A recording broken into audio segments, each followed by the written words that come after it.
sports critics talk about Trevor Lawrence, man, they bring up terms like overrated, inconsistent, and the money he making ain't matching production that he putting on the field. But I got a good feeling this year, a lot of that stuff gonna change about Trevor Lawrence and how people look at him. But I'm terrific, I'm finessing in that kitchen, dead Fisher. Dope, y'all call it something like or Indiana Pacers, Judge Reggie Miller. I'm in that bit like a. Just look at, for instance, the OTAs. Trevor Lawrence has been locked in from day one, helping the young players get better, and he's establishing a great connection with Brian Thomas Jr., man, a person that's on a comeback tour as well this year. You just look at the weapons that he have on him on the offensive side of the ball, and Nate Burkert, big physical tight end. And then the tight end from Utah, Tanner Cole, 6'7", big guy, can block as well. And then when you look at Parker Washington, Brian Thomas Jr., and we ain't even talking about Travis Hunter, man. I think this offense is going to look a lot scary next year. I mean, with all these weapons that Trevor Lawrence have exposed to, I think it's finally the year Trevor can put it all together on the field. And he's showing in OTAs, man, not no bad practices. You know, interceptions going to get thrown in practice and things like that. But for the most part, Trevor Lawrence has looked good, man. And he's showing it all throughout practice, man. The confidence, taking control of the offense. You see it out there, man. And I think a lot of people looking at it like, well, it's just OTAs. It's not nothing to get excited about, because it's still a lot of football left to be desired. But again, this is where it all starts at, in OTAs. And Liam Cohen mentioned this when I sat down with him a few weeks back about how, you know, guys like Parker Washington, who turned it on in OTAs doing the same thing Trevor Lawrence doing, and it impacted him throughout the season when his number was called. And I can see a similar thing was happening with Trevor Lawrence this year as well, man. You know, second year, a little bit more familiarity in the offense. You're bringing the new pieces in, you know things, and you've seen it. And I think it's just showing early on, man. I think the attitude and his thing that he's taking into OTAs, practices, mindset, I think it's going to be pay dividends going into this upcoming season for Trevor Lawrence. And another thing, his mental game, man. When you listen to Trevor Lawrence and some of the interviews he's conducted, man, he talks about it, man, about how, you know, just winning 13 games is not enough. And how, you know, teams get better, and he understands that, you know, he got to must get better. Yeah, of course. The standard is the Super Bowl. Yeah. And you found some momentum, more than momentum. You're a great team, and you got something really good coming from last year. Of course, that doesn't always equate to a good team this next year, but you definitely feel like you have the great building blocks, and the standard is the Super Bowl.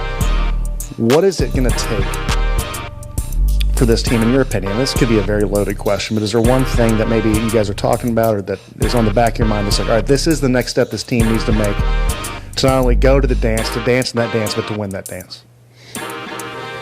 That's a great question. I mean, I think that is something you learn about your specific team as the year goes on. Like, obviously, we're still in OTAs, and there's different challenges every year that are presented to every team that is kind of unforeseen. Like, you didn't know they were going to happen. Like, you might lose 2 or 3 games early.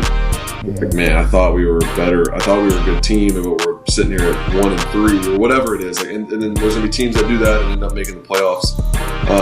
So there's different challenges that you have to overcome. I think for us, I know offensively, we started the season not great. I mean, we actually ran the ball pretty well, but passing game wasn't great. It took a while to get that going, and finish the season on a roll. Like, we took care of the ball, scoring a lot of points, a ton of yards, great in situational football as far as third down, red zone, all that stuff.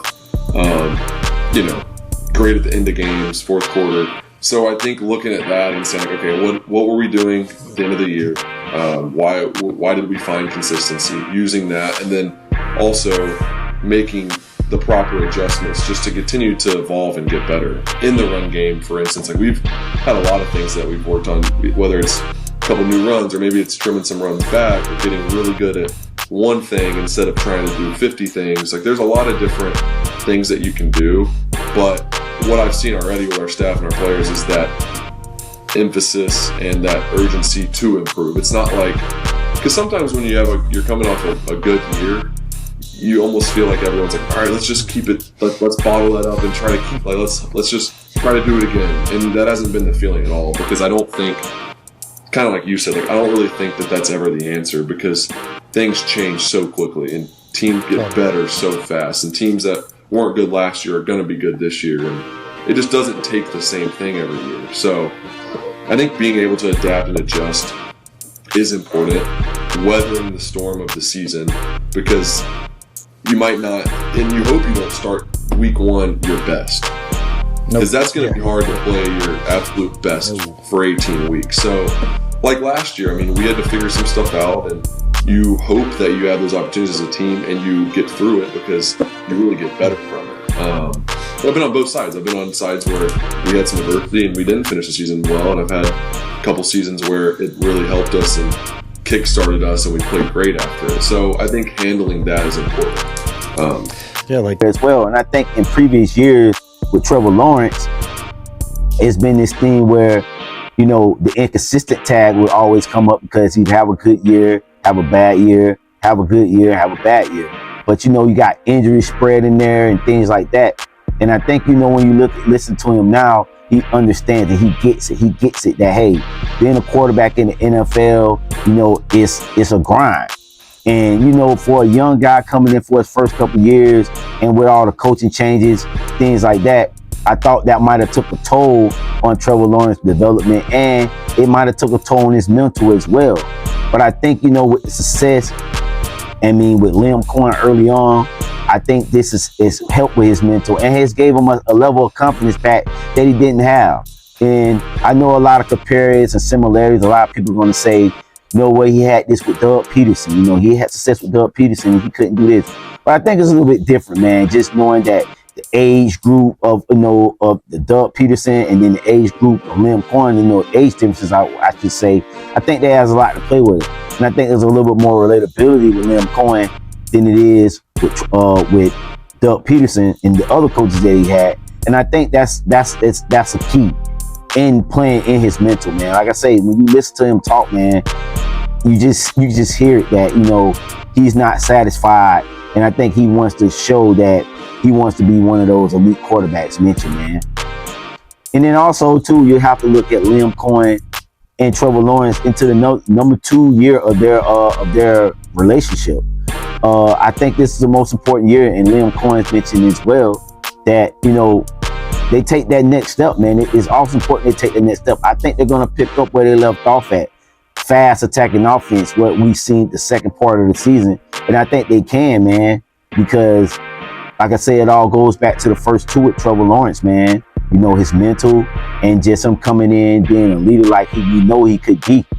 And when you just see it all together this year, man, this guy Trevor looked a lot different this year than many previous years. Now, I know that we've seen this version of Trevor before in the past, but I think it's different, man. I really do think it's going to be different this time around. I think now you're going to starting to see the Trevor Lawrence that we thought we would see when he came out of Clemson as that generational talent.